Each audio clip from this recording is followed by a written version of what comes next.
Morning, Mom. I am Erica May Silagala from Section D. Today I will discuss my parasite of Cryptosporidium parvum. This is my discussion. What is Cryptosporidium parvum? Is one of several species that cause Cryptosporidiosis, a parasitic disease of the mammalian intestinal tract. Primary symptoms of C. parvum infections are acute and watery and no bloody diarrhea.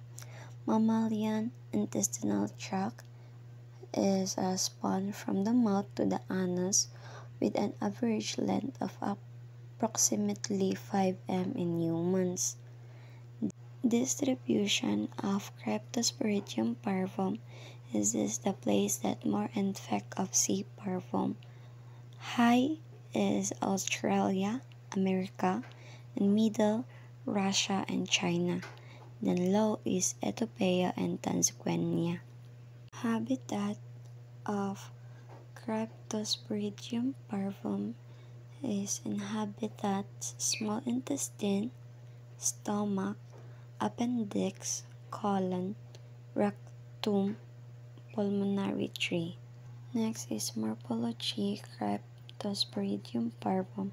Sporozoites. Sporozoites are generally recent or bow-shaped with the anterior end slightly pointed at the posterior and rounded. Measure 4.9 by 1.2 um. Each sporozoite contains a permanent nucleus in the posterior third of the body. A sporozoite is a cell from that infects the new host. Life cycle of Cryptosporidium parvum. Superlated oocysts containing 4 sporozoites are excreted by infected host through feces and possibly other routes such as respiratory secretions. Transmissions of Cryptosporidium parvum and C. hominis occurs mainly through contact with contaminated water and drinking it or recreational water, then following ingestions and possibly inhalation by sustainable hosts. Excistations occurs.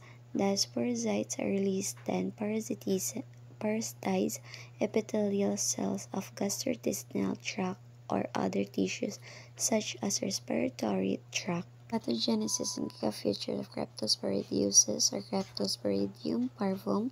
Crypto found the food, water, soil, and dirty hands, then sa mga patient na may AIDS, then sa swimming pool, sa lakes, or sa contaminated recreational water. Duodenal Cryptosporidiosis organism on the surface epithelium.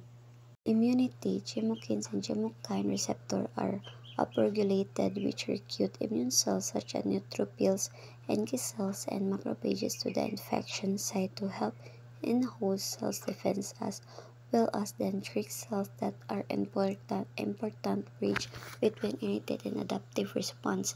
This review will focus on the host cells response and the immune response that are important in the early stage of infection. Chemokines, a large family of small secreted protein that signal through cell surface. G protein coupled hepatocyte chemokine receptor. Neutrophils are a type of the white blood cell that act as your immune system first line of defense. NK cells or natural killer cells are white blood cells that destroy infected and diseased cells like cancer cells. Then macrophages, a type of white blood cells that surround and kills microorganisms, remove dead cells, and stimulate the action of other immune system cells.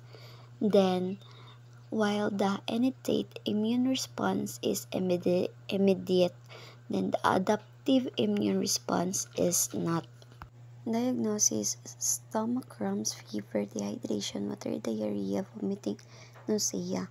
Symptoms of crypto generally begins 2 to 10 days, average 7 days after becoming infected with the parasite.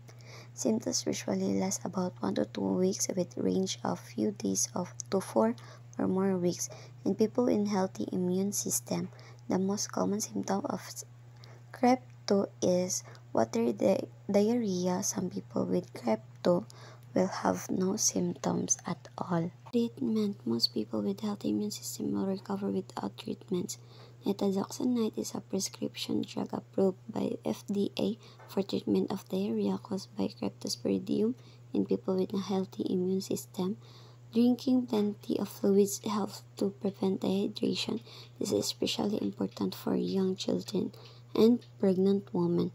Nitazoxanide is used to treatment that diarrhea that caused by certain types of protozoa. Prevention and control. Practice good hygiene. Wash hands frequently with soap and water. Avoid water that may be contaminated.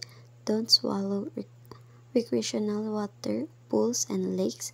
Do not drink untreated water from shallow wells, lakes, rivers, springs, ponds, and streams. Avoid eating foods that may be contaminated.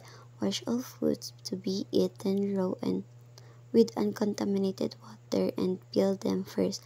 Avoid exposure during sexual activity.